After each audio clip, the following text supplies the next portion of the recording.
Okay okay okay okay. मैं हूँ numerical bot, ये असिस्टेंट बॉट। आप देख रहे हैं फ्री क्लासेस और मैंने किया है खुद को अपग्रेड। आज मैंने अपग्रेड किया है some basic concept of chemistry के लिए, मतलब 11 क्लास के चैप्टर के लिए। अब हम साथ में 11 क्लास के न्यूमेरिकल भी लेकर आएंगे। तो 11 क्लास के पहले चैप्टर से पहला न्यूमेरिकल ये रहा। तो क्या है आज का numerical? Calculate the molar mass of following H2O, CO2 and CH4, मतलब water, carbon dioxide and methane.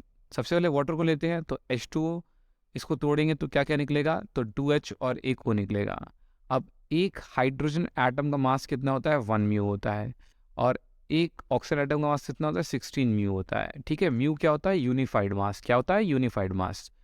तो मास ऑफ वन प्रोटॉन या मास ऑफ वन न्यूट्रॉन को यूनिफाइड मास कहते हैं। डिटेल में हम किसी वीडियो में ज़रूर इसको समझाएंगे जब मोल कॉन्सेप्ट पढ़ा रहे होंगे। यहाँ पर क्या हो जाएगा? 1 म्यू क्या है? मास ऑफ हाइड्रोजन एटम है। और 16 म्यू क्या है? मास ऑफ ऑक्सीजन एटम है।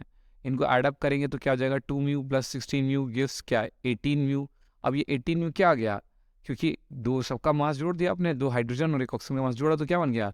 ये मास of one molecule of water बन गया। ठीक है ना, वन मॉलिक्यूल का मास बन गया वाटर के। अब हम क्या निकालने को कहा गया? मोलर मास निकालने को कहा गया। तो हम क्या लिखेंगे? Molar mass of water equals to क्या हो जाएगा? 18 म्यू, और म्यू को काट दो, वहाँ पे क्या लिखा दो? वहाँ पे लगा दो ग्राम पर मोल। तो ये क्या बन जाता है? मोलर मास ऑफ वाटर बन जाता है। ओके, अब ऐसा क्यों होता है इसके लिए आप अच्छे से मोल कॉन्सेप्ट पढ़ो।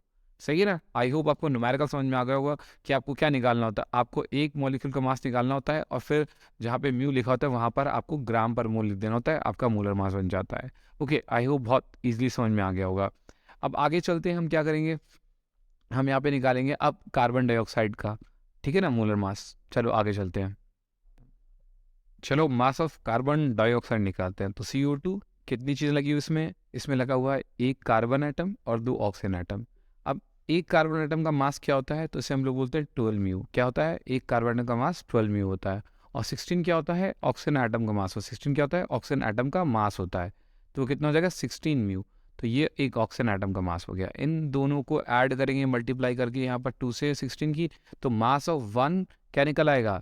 कार्बन डाइऑक्साइड मॉलिक्यूल का मास निकल आएगा। वो कितना हो जाएगा? 12 mu plus 32 mu, that gives 44 mu. ये क्या आ गया? Mass of one carbon dioxide molecule आ गया। अब जैसे मैंने बताया था, क्या आप लिखो? Molar mass of carbon dioxide, यहाँ पे कितना लिखो? 44 लिखो, म्यू को कट कर दो और आगे क्या लिख दो? 44 ग्राम पर मोल। ये क्या बन गया? मोलर मास बन गया। किसका? कार्बन डाइऑक्साइड का।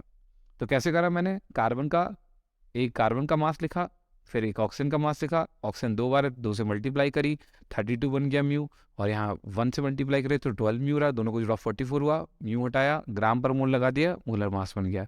आई होप समझ में आ गया होगा। फिर से मैं बताता हूँ, क्या म्यू इक्वल्स टू क्या होता है? मैंने पहले बताया था, म्यू मतलब, इसे म्यू पढ़ेंगे और इसका मतलब क्या होता है? यूनिफाइड मास। यूनिफाइड मास, यूनिफाइड मास जो हर एक छोटे से छोटे एलिमेंट में प्रेजेंट है, वो चीज़।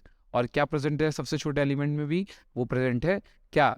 एक प्रोटॉन का मास। तो यूनिफाइड मास मतलब एक प्रोटॉन का मास या लगभग एक न्यूट्रॉन के मास को यूनिफाइड मास बोला जाता है।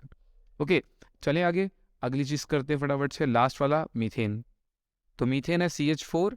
CH4 इक्वल्स टू क्या आ जाएगा? हाँ, एक C और 4H, इन दोनों को जोड़ दो तो एक C का कितना होता है? 12। अब इधर पीछे 12 म्यू, एक C का होता है, और चार कार्बन मतलब एक, सॉरी, चार हाइड्रोजन, एक हाइड्रोजन का 1, तो चार का कितना हो गया? 4 म्यू हो गया। अब क्या होता है? नहीं जरूर बार बार हाइड्रोजन का पूछो कि मास कितना होता है, तो एक हाइड्रोजन का मास कितना होता है? 1 म्यू होता है।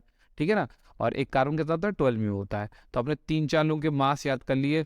कार्बन का मास 12 म्यू, ठीक है ना, हाइड्रोजन का मास 1 म्यू, ऑक्सीजन का मास 16 म्यू, सल्फर का मास याद रखना 32 म्यू, ठीक है। नाइट्रोजन का ऐसे मास कितना हो जाएगा बताओ? 14 म्यू हो जाएगा। सोडियम का मास कितना हो जाएगा? 23 म्यू हो जाएगा। और बहुत सारे हमें याद रखने चाहिए, तो हम इनको याद कर सकते हैं। ठीक है ना, तो ये कुछ एग्जाम्पल मैंने आपको दे दिया है, इनको जोड़ दें फटाफट से। तो मास ऑफ वन मीथेन यानी 1 CH4 मॉलिक्यूल बन जाएगा, वो कितना बन जाएगा? 12 प्लस 4 यानी 18 में बन जाएगा। अब फिर से क्या निकला है? मोलर मास निकालना है। तो मोलर मास ऑफ मीथेन क्या हो जाएगा? इक्वल्स टू 18 म्यू लिखो, और 18 गैस क्या कर दो? हाँ, कट कर दो, किस चीज़ को? इसके आगे क्रॉस लगा दो, और फिर वहाँ क्या लिख दो? ग्राम पर मोल। तो क्या बन जाएगा? मोलर मास ऑफ मीथेन बन जाएगा। आई होप आपको बात समझ में आ गई होगी। तीनों क्वेश्चन बहुत आसान थे। ठीक है, शायद पता आपको पहले से आते हो, अगर पहले से आते हो तो अगला न्यूमेरिकल करो मेरे साथ, ठीक है ना। लगे रहो इसी तरह चैनल पर और करते रहो न्यूमेरिकल। तो जाते जाते आपके लिए एक सवाल छोड़ के जा रहा हूँ, आप ज़रूर इसको करिएगा ट्राई, ठीक है ना। मेरे को बताना क्या आंसर है कमेंट करके जल्दी से।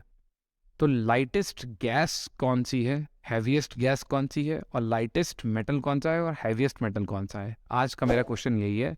टाटा बाय बाय, कमेंट करके जल्दी से बताना, और जुड़े रहो चैनल के साथ, लगे रहो इसी तरह से, आगे बढ़ते रहो, सबको पढ़ाओ और पढ़ते रहो।